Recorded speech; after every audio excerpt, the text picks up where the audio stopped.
One thing I want to touch on today, I actually reviewed a loan agreement for a client this week on the owner side for multifamily, is environmental indemnities, right? It's a small piece in many loans that many owners don't know even exist, or you might sign it and not realize what you're signing, right?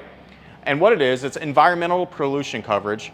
Lenders will typically offer you two options. One, sign an indemnity, or two, go get pollution coverage. Now here's the kicker. If you do have a pollution exposure on that property via phase one, it's typically going to be identified in phase two or phase three. I'm not really going to talk about those too much in detail today, but if your property does have an environmental issue as identified on an ESA, the lender's going to require pollution. There's no question, right?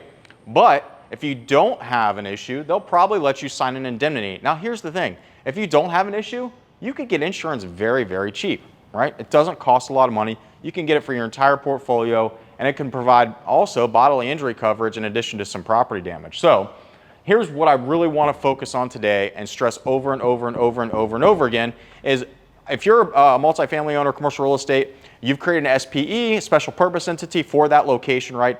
Most likely you have a non-recourse loan.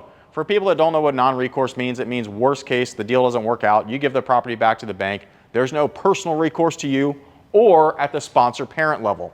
Now here's what the difference is. On many environmental indemnities, you might not realize this, are recourse to the sponsor parent, not to the SPE, right?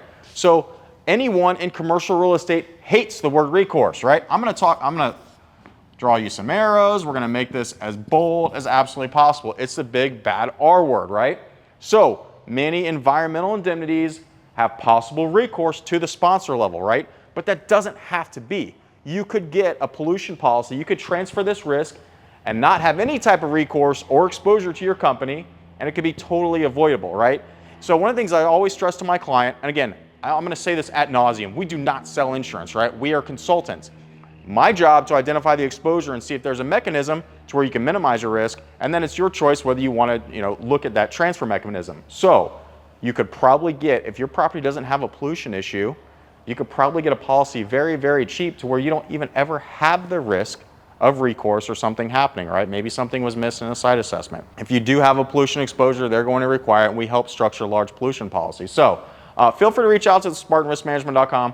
We'll make sure you don't have some hidden recourse you don't know about, and we can give you some options to see if you're interested in transferring this and making it totally avoidable.